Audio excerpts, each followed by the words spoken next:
Hello students, previous video में हमने यहाँ पे स्टॉप किया था। मैंने PS1 PS2 किसका रिएक्शन, इसका जो रिएक्शन सेंटर होता है उसे P680 कहते हैं और इसके रिएक्शन सेंटर को P700 कहते हैं। वो मैंने आप लोगों को बताया था। अभी हम एक छोटा सा डिफरेंस देख लेंगे PS1 और PS2 के बीच क्या डिफरेंस है वो हम देखते हैं। ओके, जो PS1 है, देखो PS1 PS2, देखो मैंने आपको बताया था कि जो PS1 है वो किससे बना है, रिएक्शन सेंटर, उसके बीच में रिएक्शन सेंटर हो गया, आजू बाजू क्या हो गया, हेल्पर मॉलिक्यूल्स, जिसे एंटीना मॉलिक्यूल्स भी बोलते हैं, एसेसरी मॉलिक्यूल्स भी बोलते हैं, जो लाइट एनर्जी को रिसीव करेगा और फिर किसे देके, रिएक्शन सेंटर को देके। ठीक है, और PS1 का रिएक्शन सेंटर क्या है, P700। तो दोनों कंटेंट ये भी पिगमेंट्स करता है, रिएक्शन सेंटर भी होता है और लाइट हार्वेस्टिंग कॉम्प्लेक्स भी होता है। Light harvesting complex content what, light harvesting pigment and proteins. ये वाली स्लाइड में मैंने आपको समझाया है। लाइट हार्वेस्टिंग ये सारे पिगमेंट्स, और ये पिगमेंट्स से जो पिगमेंट्स को एक दूसरे से जो कनेक्ट करके रखते हैं वो प्रोटीन। तो अल्टीमेटली सारे पिगमेंट्स ही है PS1 PS2 में। और पिगमेंट्स कहाँ लाई करते थे, थाइलेकोइड के मेम्ब्रेन में। तो ये थाइलेकोइड के आउटर मेम्ब्रेन में लाई करेगी। मैंने बोला था थाइलेकोइड की दो मेम्ब्रेन होती है, ठीक है। और PS2 जो है वो थाइलेकोइड के इनर सरफेस पे लाई करेगा, ठीक है। ये प्रेजेंट होगा इनर मेम्ब्रेन में, आउटर, ये आउटर में और ये इनर में। ये किसकी बात कर रहे हैं हम, थाइलेकोइड की मेम्ब्रेन की बात कर रहे हैं। ओके, देन PS1 और PS2। तो PS1 जो होगा वो यहाँ पे भी प्रेजेंट होगा, मतलब थाइलेकोइड के आउटर मेम्ब्रेन में, यानी पूरे ग्रेना में भी प्रेजेंट होगा, ठीक है। सारे थाइलेकोइड मिलके ग्रेना बनाएंगे। और किस में प्रेजेंट होगा, स्ट्रोमा लेमेली में भी PS1 प्रेजेंट होगा। स्ट्रोमा लेमेली। एंड जो PS2 होगा वो सिर्फ ग्रेना में होगा, ठीक है। यानी ग्रेना दोनों में आ रहा है। इट मीन्स कि जो हमारा ग्रेना है उसमें PS1 भी है और PS2 भी है, ये कंक्लूजन निकलता है, ठीक है। और जो हमारा स्ट्रोमा लेमेली है, स्ट्रोमा लेमेली, तो वो स्ट्रोमा लेमेली में PS1 तो प्रेजेंट है, लेकिन स्ट्रोमा लेमेली में PS2 प्रेजेंट नहीं है। ओके, उसके बाद जो PS2 है, it is associated with, PS2 is associated with splitting of water.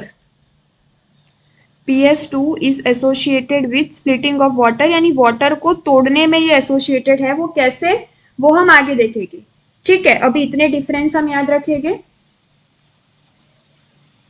तो ये डिफरेंस हो गया। उसके बाद हम पहुंचते हैं एनसीईआरटी के नेक्स्ट टॉपिक पे, और जो नेक्स्ट टॉपिक है that is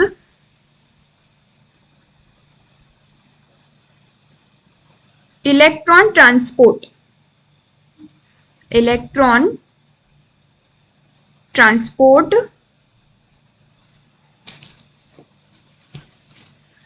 okay, so electron transport, सबसे पहले जो सन से एनर्जी आती है उसको रिसीव करेगा वाटर और स्प्लिट हो जाएगा। 2H2O स्प्लिट होगा। वाटर के 2 मोल्स है, ठीक है। 4H+, 4 इलेक्ट्रॉन और O2, ठीक है। हाइड्रोजन को H+ और इलेक्ट्रॉन में तोड़ दो, फिर बैलेंस कर दो। यहाँ पे हाइड्रोजन 4 है तो यहाँ पे 4 लिख दो, 4H+ तो 4 इलेक्ट्रॉन भी होने चाहिए। एंड यहाँ पे ऑक्सीजन दो तो यहाँ पे भी 2। तो ऐसे वाटर का ये स्प्लिट हो गया। फिर ये जो यहाँ पे जो ये इलेक्ट्रॉन है वो कौन रिसीव करेगा, PS2।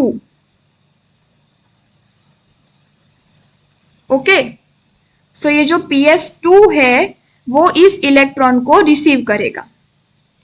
ठीक है, अब ये PS2 जब इस इलेक्ट्रॉन को रिसीव करेगा तो मैंने बताया कि जो PS2 है उसमें अंदर रिएक्शन सेंटर होगा क्लोरोफिल ए। रिएक्शन सेंटर कौन सा होगा? P680। ओके, और इसके साइड, इसके आजू बाजू क्या होंगे? हेल्पर मॉलिक्यूल्स हो गए, एंटीना मॉलिक्यूल्स हो गए, एसेसरी पिगमेंट हो गए। तो पहले ये उस इलेक्ट्रॉन को रिसीव करेंगे, उसके बाद अल्टीमेटली किसको मिलेगी वो इलेक्ट्रॉन्स? क्लोरोफिल ए को। और इन सब के बीच में मैग्नीशियम होता है, वो फोटोन एनर्जी को रिसीव करता है ना। मतलब मान लो कि पहले एक पिगमेंट ने लाइट एनर्जी को रिसीव किया, तो पिगमेंट के अंदर मैग्नीशियम है, मैग्नीशियम पे वो light is made up of photon, photon strike करेगा, तो स्ट्राइक करने से वो मैग्नीशियम से इलेक्ट्रॉन निकलेगा, वहां से इलेक्ट्रॉन निकला, फिर वो इलेक्ट्रॉन दूसरे के अंदर चला जाएगा, दूसरे पिगमेंट में, फिर वहां पे वो हाई एनर्जी स्टेट में जाएगा इस पिगमेंट के अंदर, फिर वापस लो एनर्जी स्टेट में आएगा। तो वैसे वैसे करते करते वो क्लोरोफिल ए तक पहुंचेगा, यानी क्लोरोफिल ए में लोएस्ट एनर्जी होगी इस रिएक्शन सेंटर के पास। ओके, सो यहाँ पे क्लोरोफिल ए जो रिएक्शन सेंटर P680 है वो क्या बनाएगा? P680 star. P680 स्टार यानी एक्साइटेड स्टेट में चला जाएगा। उसके बाद PS2 से ये इलेक्ट्रॉन किसके पास जाएगा? फियोफाइटिन के पास जाएगा। फियोफाइटिन जो है प्राइमरी इलेक्ट्रॉन एक्सेप्टर माना जाता है। फियोफाइटिन जो है primary electron acceptor, primary electron acceptor of PS2। PS2 का प्राइमरी इलेक्ट्रॉन एक्सेप्टर होता है फियोफाइटिन। ठीक है, फियोफाइटिन से फिर ये इलेक्ट्रॉन कहा जाता है? प्लास्टोक्विनोन के पास। ठीक है, PQ फॉर प्लास्टोक्विनोन, मैं यहां पे स्पेलिंग लिखती हूं, प्लास्टोक्विनोन के पास जाता है। ठीक है, उसके बाद ये इलेक्ट्रॉन किसके पास जाते हैं? Cytochrome B6F। उसके बाद इलेक्ट्रॉन कहां पे जाते हैं? तो ये जो मैं पाथवे दिखा रही हूं, ये 4 इलेक्ट्रॉन जो जा रहे हैं वाटर के, उसी का पाथवे है। ओके, यहाँ पे पहुंचते हैं प्लास्टोसाइनिन के पास। ठीक है, PQ for plastoquinone and PC for plastocyanin.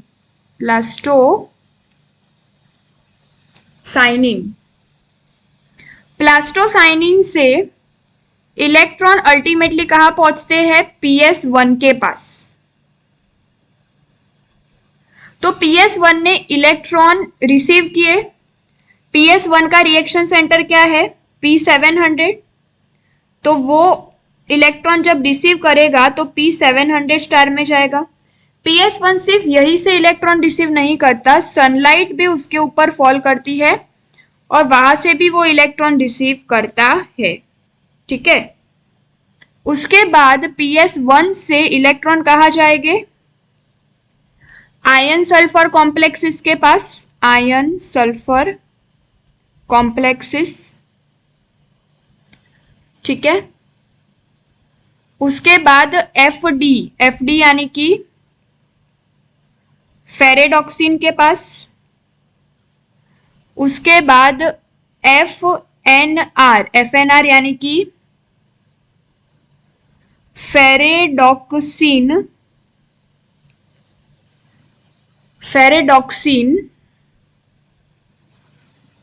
Just wait,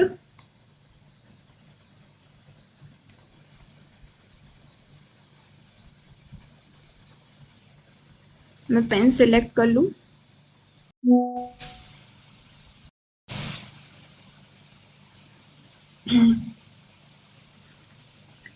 उसके बाद इलेक्ट्रॉन कहा जाएंगे FNR यानी ferredoxin, NADP plus, ferredoxin NADP plus reductase enzyme. Okay, so ये पूरा पाथवे रहेगा इलेक्ट्रॉन का। और primary electron acceptor of PS1 is iron sulphur complex and PS2 का प्राइमरी इलेक्ट्रॉन एक्सेप्टर यानी सबसे पहले जिसने इलेक्ट्रॉन रिसीव किए दैट इज फियोफाइटिन। ओके, अब ये सब कुछ कहाँ हो रहा है? ये पूरा हम क्या पढ़ रहे हैं? Light reaction. ठीक है, मतलब हमें क्या करना है? लाइट रिएक्शन के प्रोडक्ट्स बनाने हैं, एटीपी भी बनाना है एंड NADPH भी बनाना है। ठीक है, सो इसीलिए हम ये सारे झंझट कर रहे हैं। NADPH NADP plus reductase enzyme बनाएगा, वो कैसे मैं आपको बताऊंगी। अभी इतना समझो कि primary electron acceptor you have to remember. ठीक है, ये पूरा पाथवे है। इसमें इसको जो ये पूरा पाथवे है इसे Z स्कीम बोलते हैं। इलेक्ट्रॉन ट्रांसपोर्ट में एनसीईआरटी ने गिवन है कि ये ट्रांसपोर्ट को Z स्कीम बोलते हैं। Z स्कीम इसीलिए क्योंकि PS2 पे इलेक्ट्रॉन पहुंचता है वाटर से। जब सनलाइट ने वाटर को रिसीव किया, मतलब वाटर ने सनलाइट को रिसीव किया, उसकी मदद से वाटर ब्रेकडाउन हुआ, वो इलेक्ट्रॉन PS2 को पहुंचा, वो PS2 से uphill to the acceptor, primary electron acceptor of PS2 which is pheophytin, uphill to acceptor, down to the electron transport system, then to PS1, then again uphill to electron acceptor and then again downhill to NADP plus reductase enzyme. ठीक है, again downhill to electron acceptor. So it is known as Z scheme. आपकी NCERT में ये line लिखी हुई है। So ये पूरा Z जैसा मैकेनिज्म बनता है, इसीलिए हम इसे Z स्कीम बोलते हैं। और यहाँ पे आपकी एनसीईआरटी ने ये भी लिखा है कि मान लो यहाँ पे जो इलेक्ट्रॉन एक्सेप्टर है ऑफ PS2 और यहाँ पे जो इलेक्ट्रॉन एक्सेप्टर है that is iron sulphur complex PS1 का, तो ये जो इलेक्ट्रॉन एक्सेप्टर है ना, इसका जो रेडॉक्स पोटेंशियल होगा, RP यानी रेडॉक्स पोटेंशियल, वो ज्यादा होगा एज कंपेयर टू दिस। मतलब हर एक सक्सीडिंग इलेक्ट्रॉन एक्सेप्टर का रेडॉक्स पोटेंशियल ज्यादा होगा। मान लो प्लास्टोक्विनोन का रेडॉक्स पोटेंशियल है वो फियोफाइटिन से ज्यादा होगा, साइटोक्रोम B6F का रेडॉक्स पोटेंशियल है वो प्लास्टोक्विनोन से ज्यादा होगा। ऐसा क्यों? तो देखो, रेडॉक्स पोटेंशियल जो होता है उसको हम रिडक्शन से समझते हैं। रेडॉक्स पोटेंशियल जो होता है उसे हम रिडक्शन से समझते हैं। रिडक्शन यानी कि क्या? ऑक्सीडेशन यानी ऑक्सीजन ऐड करना, हाइड्रोजन रिमूव करना। रिडक्शन यानी ऑक्सीजन रिमूव करना, हाइड्रोजन ऐड करना। हाइड्रोजन ऐड करना यानी H+ भी ऐड करना और इलेक्ट्रॉन भी ऐड करना। हाइड्रोजन यानी उसका प्रोटॉन इलेक्ट्रॉन दोनों आएगा ना, हाइड्रोजन में एक प्रोटॉन एक इलेक्ट्रॉन होता है, तो इलेक्ट्रॉन रिसीव करना इन शॉर्ट।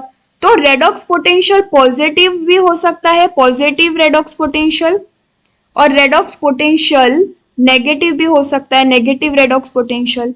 अगर रेडॉक्स पोटेंशियल पॉजिटिव है दैट मीन्स इलेक्ट्रॉन गेन करने की जो अफिनिटी है वो ज्यादा होगी। ठीक है, और रेडॉक्स पोटेंशियल नेगेटिव है तो जो अफिनिटी है, अफिनिटी यानी अट्रैक्शन पावर इलेक्ट्रॉन गेन करने की, अफिनिटी टू गेन इलेक्ट्रॉन वो कम होगी। इसका मतलब ये जो है वो पॉजिटिव रेडॉक्स पोटेंशियल पे होगा एज कंपेयर टू फियोफाइटिन। या फिर यहां पे सोचो कि जो प्लास्टोक्विनोन है उसका रेडॉक्स पोटेंशियल कैसा होगा? पॉजिटिव होगा, और इसका कैसा होगा? नेगेटिव होगा। इसका मतलब ये नहीं कि इसका प्लस में होगा इसका माइनस में, कंपैरेटिवली इसका 9 होगा तो इसका 2 होगा, ऐसा। तो यहाँ पे एक रेडॉक्स पोटेंशियल स्केल होती है। ठीक है, यहाँ पे रेडॉक्स पोटेंशियल स्केल होती है। मान लो कि यहाँ पे 0 की मार्किंग है तो ऊपर सारे माइनस में, -1 -2, नीचे सारे प्लस में है 1 2।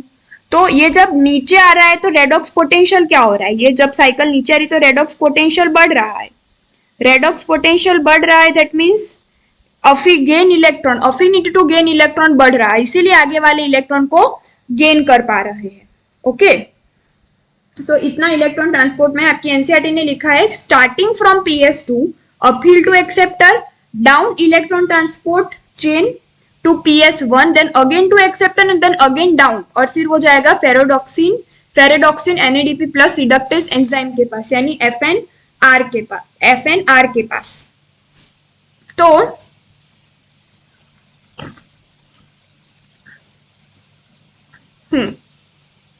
अब हमको तो अब देखो मैंने बोला था कि photosynthesis is an oxido reduction process, समझ में आ गया। इसने इलेक्ट्रॉन लॉस किया, मतलब सोचो कि इलेक्ट्रॉन लॉस किया यानी इसका ऑक्सीडेशन हुआ, इसने इलेक्ट्रॉन गेन किया दैट मींस इसका रिडक्शन हुआ, यानी एक का ऑक्सीडेशन एक का रिडक्शन, ऑक्सीडो रिडक्शन प्रोसेस इसीलिए इसे बोलते हैं।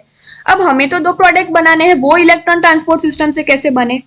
तो सबसे पहले ये जो फेरोडॉक्सिन NADP प्लस रिडक्टेज एंजाइम है वो NADP बना देगा। जो FNR है ferredoxin NADP plus reductase enzyme, वो क्या करेगा NADP प्लस, ठीक है, प्लस वो जो इलेक्ट्रॉन आया है उसके पास फेरेडॉक्सिन से उसको यूज करेगा, प्लस हाइड्रोजन भी यूज करेगा। ये हाइड्रोजन वो कहां से लेगा? स्ट्रोमा से लेगा, ठीक है। और अल्टीमेटली वो क्या बना देगा?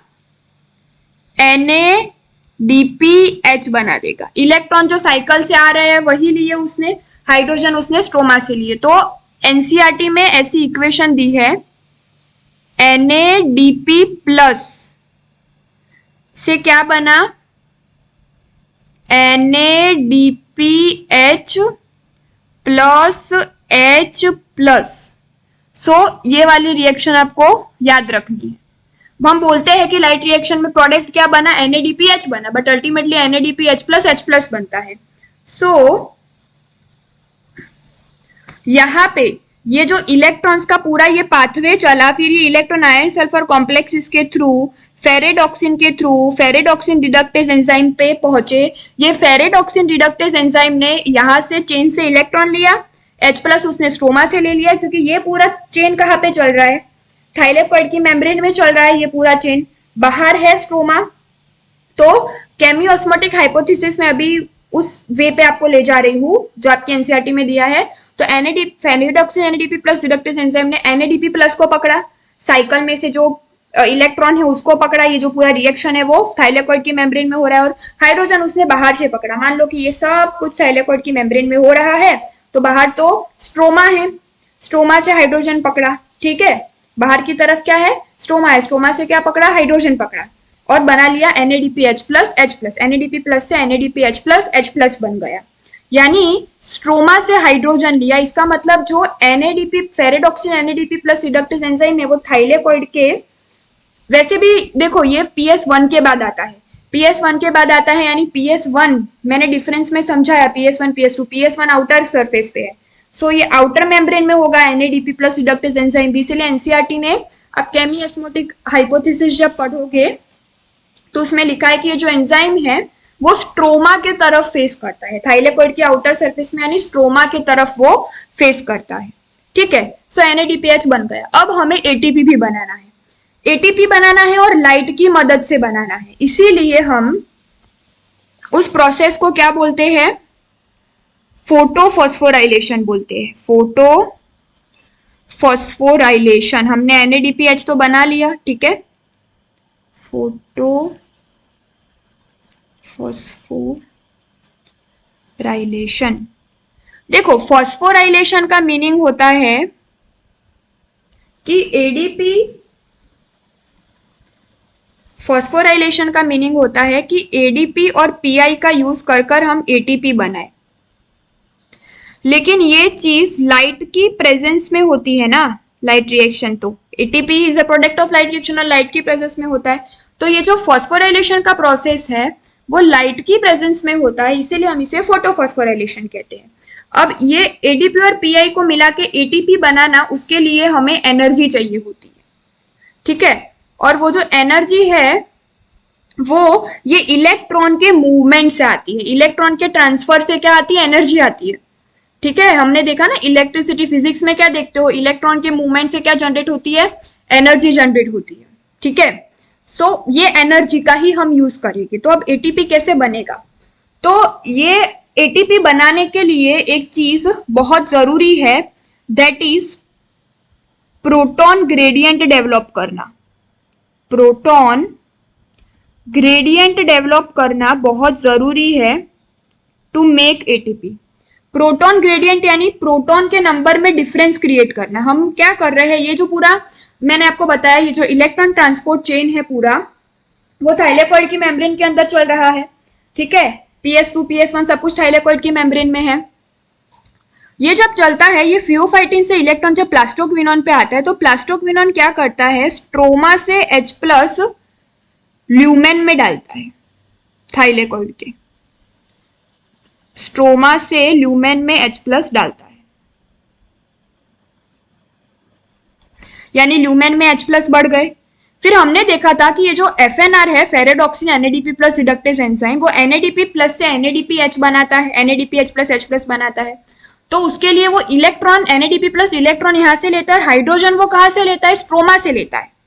यानी उसने स्ट्रोमा में हाइड्रोजन का लेवल कम किया, प्लास्टोक्विनोन ने हाइड्रोजन का लेवल कम किया, क्योंकि वो इलेक्ट्रॉन कैरियर नहीं है। आपकी एनसीईआरटी ने लिखा है कि plastoquinone is not an electron carrier, it is an hydrogen carrier, और इसीलिए वो ऐसा करता है। सेकेंड चीज, ये जो PS2 है, मैंने डिफरेंस में लिखाई थी कि PS2 is associated with splitting of water.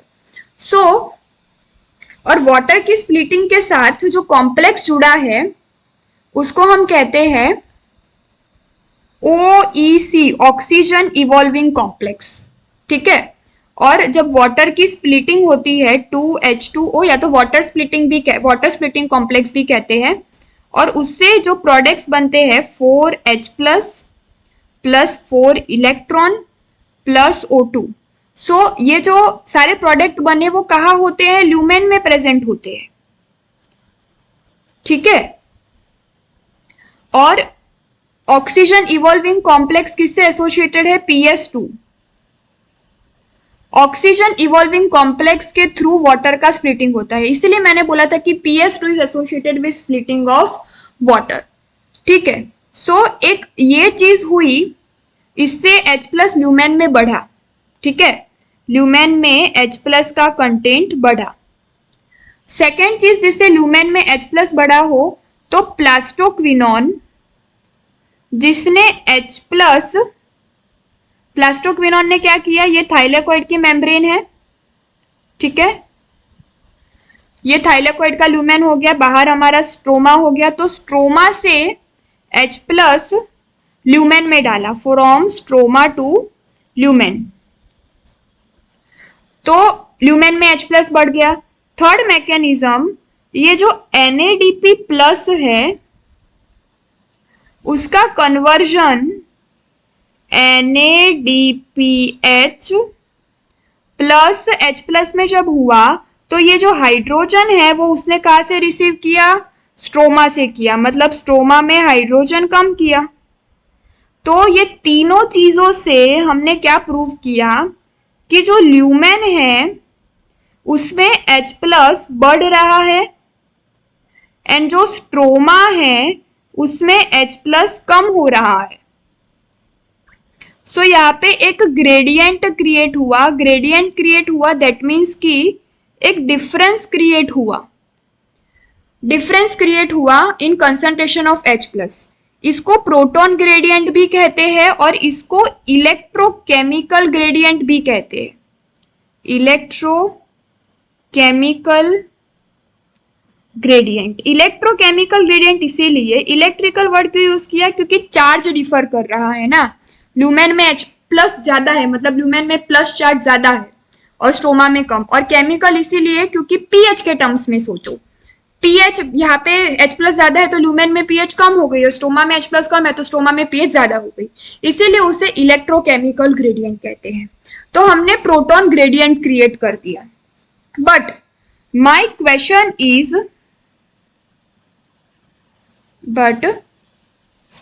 our question is,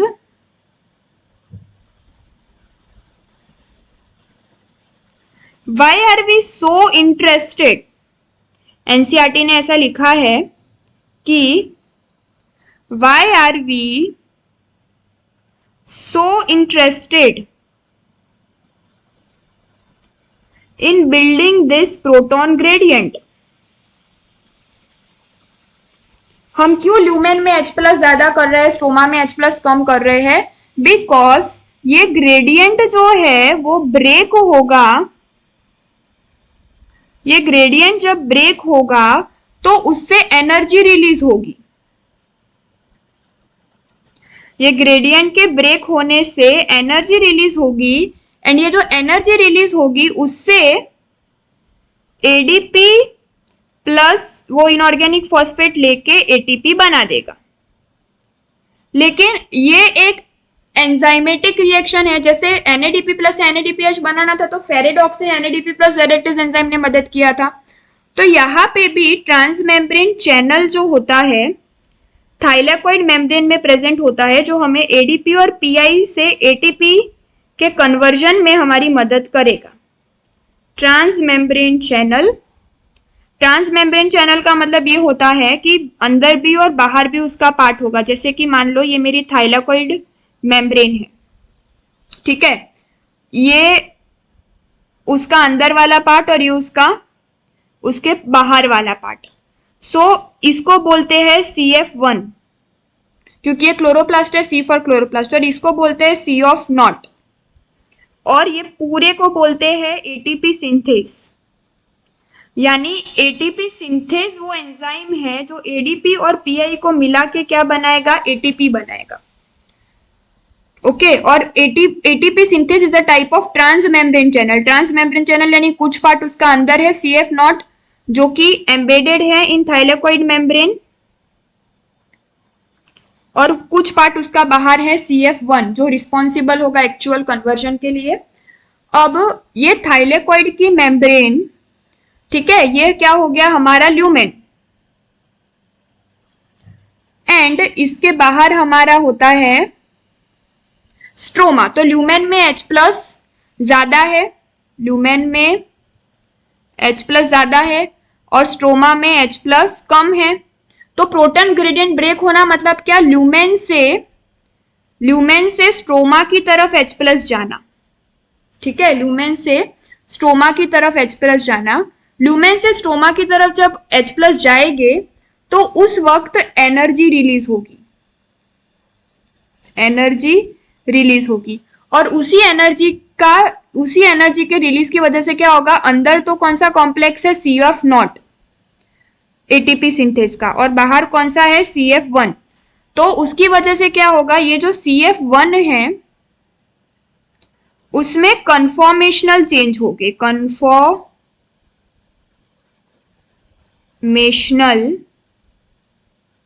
change, okay, CF1 में कन्फॉर्मेशनल चेंज हो गए, और उसके कारण कन्फॉर्मेशनल चेंज यानी उसके कन्फॉर्मेशन में चेंज आएगा, वो ADP लेगा, इनऑर्गेनिक फॉस्फेट लेगा और क्या बना देगा, ATP। समझ आया? और यहाँ पे जो टाइप का डिफ्यूजन होता है H प्लस का ल्यूमेन से स्ट्रोमा की तरफ, वो कैसा डिफ्यूजन होता है, facilitated diffusion. Wait a minute,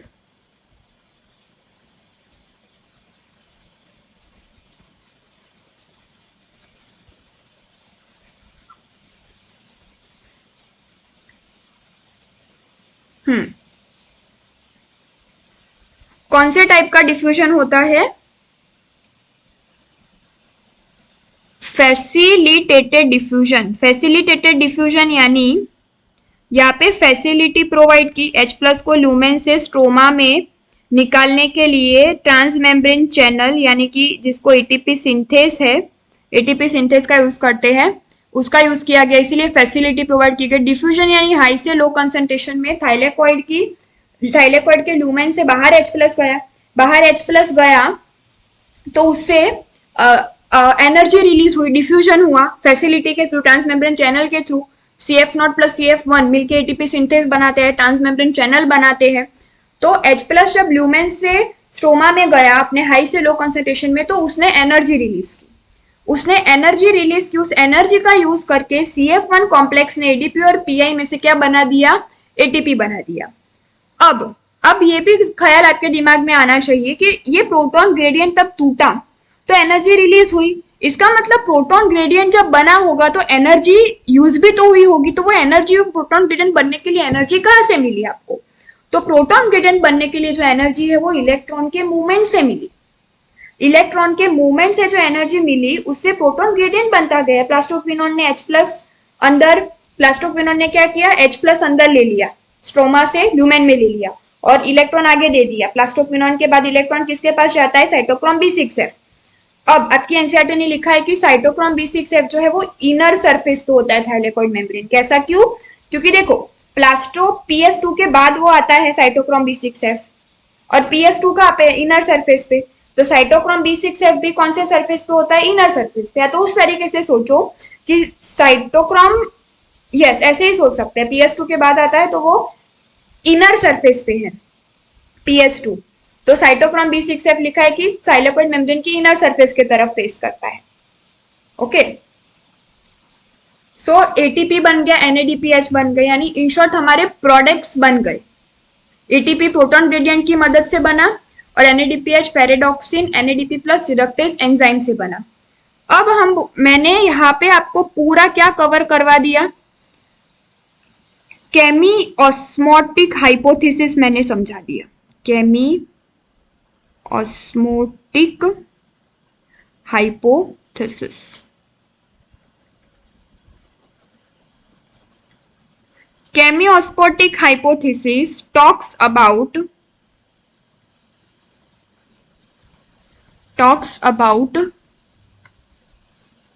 formation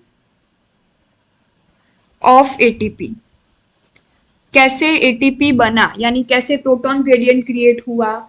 तीन चीजें जो मैंने यहाँ पे आपको बताई, एक प्लास्टोक्विनोन वाली, एक NADPH वाली और एक वाटर वाली, तो ये तीन चीजें जो है वो रिस्पॉन्सिबल है केमी ऑस्मोटिक हाइपोथेसिस में। ओके, सो मैंने आपको पूरा क्या समझा दिया, केमी ऑस्मोटिक हाइपोथेसिस। उसके बाद आपकी एनसीईआरटी में एक पार्ट है स्प्लिटिंग ऑफ वाटर, तो स्प्लिटिंग ऑफ वाटर यहीं पे आ जाता है। वाटर का जो स्प्लिटिंग है वो PS2 से एसोसिएटेड है, PS2 से ऑक्सीजन इवॉल्विंग कॉम्प्लेक्स एसोसिएटेड है जिसे वाटर स्प्लिटिंग कॉम्प्लेक्स भी कहते हैं, और इससे वाटर क्या हो रहा है, स्प्लिट हो रहा है। अब हमारा एक टॉपिक जो बाकी रहा that is cyclic and non cyclic photophosphorylation. Photophosphorylation का मतलब मैंने आपको समझा दिया, फॉस्फोरिलेशन यानी एडीपी और पीआई का पीआई दोनों मिलके एटीपी बनाए, दैट इज फॉस्फोरिलेशन। लाइट के प्रेजेंस में बनाए, दैट इज फोटोफॉस्फोरिलेशन।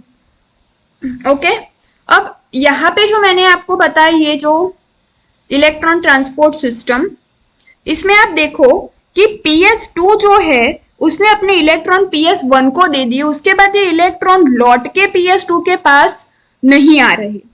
तो अब वो जो मैंने आपको बताया, ठीक है, इसको हम कहेंगे नॉन साइक्लिक फोटोफॉस्फोरिलेशन, क्योंकि साइकिल कंप्लीट नहीं हो रही ना, PS2 को अपने इलेक्ट्रॉन वापस थोड़ी ना मिल रहे हैं, इसीलिए इसको बोलेंगे नॉन साइक्लिक फोटोफॉस्फोरिलेशन।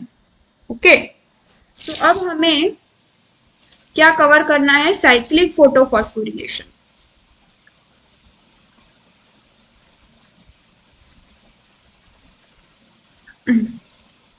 सो अब हम देखते हैं साइक्लिक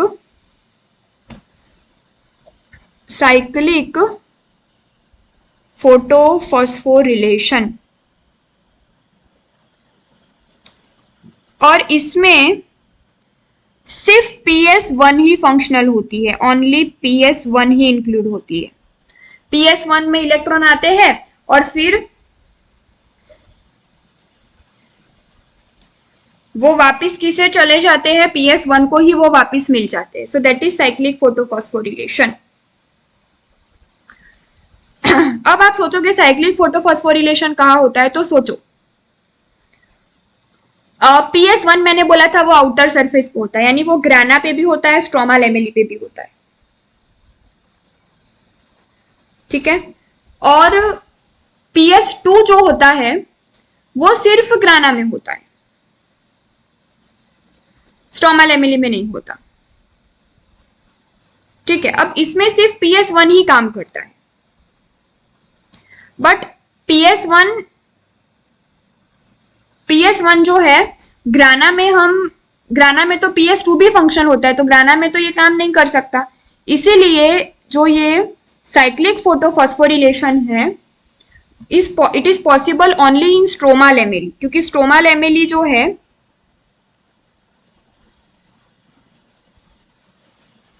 ऐसे याद रखो थाइलेकॉइड की मेम्ब्रेन में तो ग्राना में तो PS1 PS2 दोनों है, हमें यहाँ पे सिर्फ PS1 चाहिए जो सिर्फ पॉसिबल है स्ट्रोमा लैमेली में।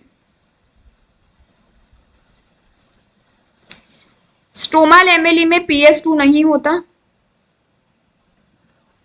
स्ट्रोमा लैमेली में NF ferredoxin NADP plus reductase enzyme वो भी नहीं होता, यानी NADPH plus H plus cyclic photophosphorylation में नहीं बनेगा, बनेगा तो सिर्फ OTP बनेगा, आई मीन ATP बनेगा, ओनली ATP। अभी साइक्लिक फोटोफॉस्फोरिलेशन कैसे होता है, यहाँ पे सिर्फ PS1 फंक्शनल है जिसका रिएक्शन सेंटर P700 है, वो सनलाइट से रिसीव करेगा लाइट, अपने एक्साइटेड स्टेट में जाएगा, यानी P700 से P700 स्टार में जाएगा। उसका प्राइमरी इलेक्ट्रॉन एक्सेप्टर कौन है, आयन सल्फर कॉम्प्लेक्सेस, तो उसके पास जाएंगे। ठीक है, इसके बाद आपको इलेक्ट्रॉन एक्सेप्टर्स याद करने हैं, इसके बाद कहाँ जाएगा, तो देखो PS2 में जब लाइट रिएक्शन पढ़ रहे थे, इलेक्ट्रॉन ट्रांसपोर्ट सिस्टम पढ़ रहे थे उसके अंदर, तो उसमें पहले primary electron acceptor of PS2 कौन था, हम अभी PS1 की बात कर रहे हैं पर अभी मैं याद करने के लिए बोल रही हूँ, फ्यूफाइटिन था, उसके बाद कौन था, प्लास्टोक्विनोन था, तो यहाँ पे प्लास्टोक्विनोन आएगा। उसके बाद कौन था, साइटोक्रोम B6F, तो साइटोक्रोम B6F। उसके बाद कौन था, प्लास्टोसाइनिन था, प्लास्टोसाइनिन, फिर डायरेक्ट PS1 को मिल जाएंगे। और सीधे आप ऐसे भी देख के आओ तो प्लास्टोसाइनिन से ही इलेक्ट्रॉन PS1 को मिलते थे, सो आप ऐसे उल्टा भी याद कर सकते हो, प्लास्टोसाइनिन फिर साइटोक्रोम B6F फिर प्लास्टोक्विनोन। ओके, अब आप देख सकते हो कि यहाँ पे इलेक्ट्रॉन घूम फिर के PS1 को ही मिले, इसीलिए इसे बोलते हैं साइक्लिक फोटोफॉस्फोरिलेशन, और इसका प्रोडक्ट सिर्फ ATP ही है, NADPH प्लस H प्लस इसका प्रोडक्ट नहीं है, यानी NADPH इसका प्रोडक्ट नहीं है, वो चीज हमें याद रखनी है। ओके,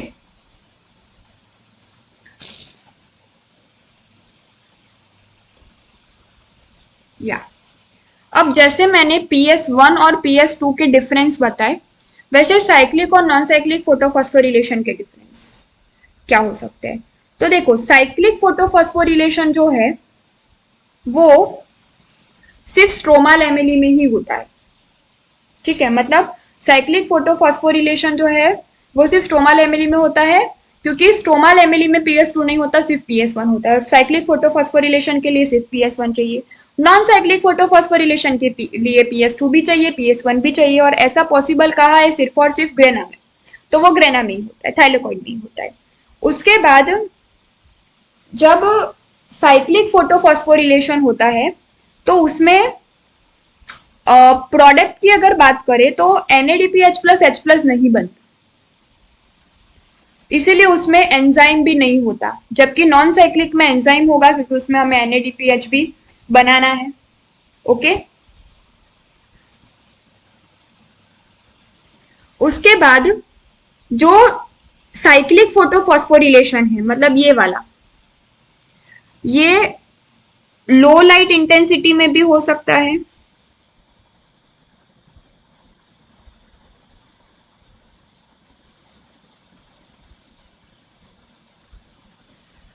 एनएरोबिक कंडीशंस में भी हो सकता है,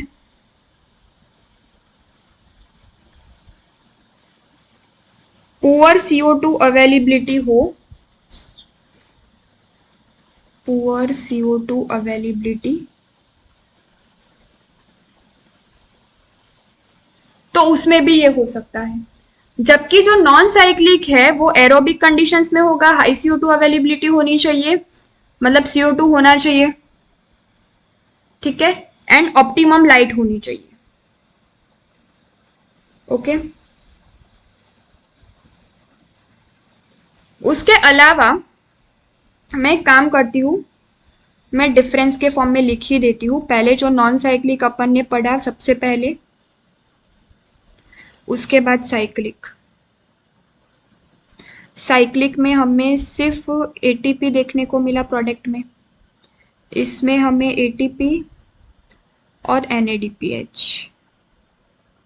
हम NADPH इसीलिए लिखते हैं, अदरवाइज तो पूरा इक्वेशन अगर आप देखो तो क्या है, NADP plus gives us NADPH plus H plus, ये इक्वेशन है पूरा।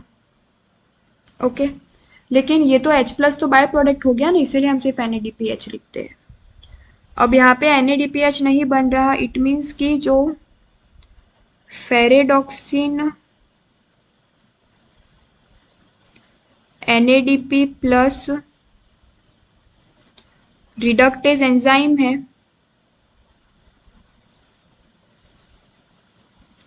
वो यहाँ पे एब्सेंट है, जबकि यहाँ पे NADPH बन रहा है, यानी कि वो यहाँ पे प्रेजेंट है।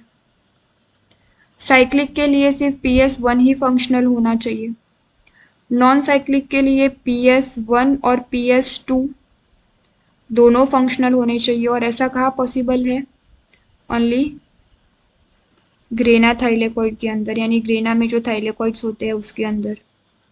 जबकि सिर्फ PS1 फंक्शनल हो, ऐसा कहाँ पॉसिबल है, स्ट्रोमा लैमेली के अंदर।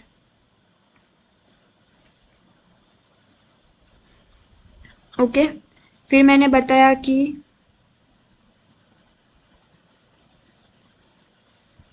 यहाँ पे ओके, साइक्लिक जो होता है उसमें लो लाइट इंटेंसिटी होगी तो चलेगा,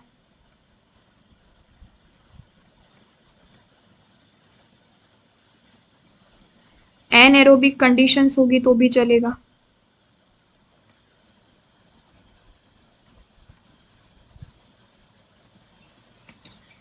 पुअर C2 अवेलेबिलिटी होगी, CO2 अवेलेबिलिटी होगी तो भी चलेगा। अब आप लो लाइट इंटेंसिटी क्यों चलेगी, क्योंकि सिर्फ PS1 ही तो फंक्शन कर रही है। यहाँ पे PS1 PS2 दोनों है, इसलिए हाई लाइट इंटेंसिटी होनी चाहिए। एरोबिक कंडीशंस में ही नॉन साइक्लिक होगा। ऐसा क्यों, यहाँ पे एनएरोबिक कंडीशंस में होगा क्योंकि यहाँ पे PS2 नहीं है, PS2 नहीं है तो वाटर का स्प्लिटिंग नहीं होगा, वाटर का स्प्लिटिंग नहीं होगा तो O2 भी इवॉल्व नहीं होगा, इसीलिए बोला। यहाँ पे पुअर CO2 अवेलेबिलिटी होगी तो भी चलेगा, यहाँ पे हाई CO2 की अवेलेबिलिटी होनी चाहिए, तभी जाके हो पाएगा, क्योंकि दो फोटो सिस्टम है तो ऑफकोर्स CO2 की अवेलेबिलिटी जाना होनी चाहिए। यहाँ पे एक ही है, CO2 क्यों, CO2 की अवेलेबिलिटी क्योंकि अल्टीमेटली फोटोसिंथेसिस किसकी मदद से हो रहा है, CO2 की मदद से ही हो रहा है।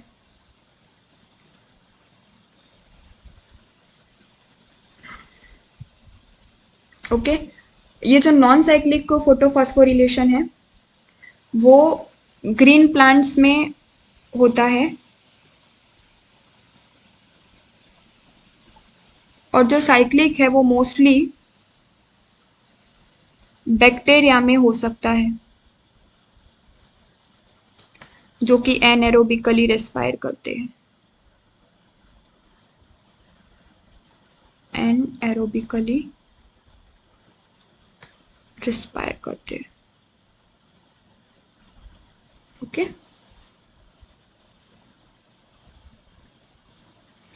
प्लस प्लांट्स में भी हो ही सकता है, ग्रीन प्लांट्स में।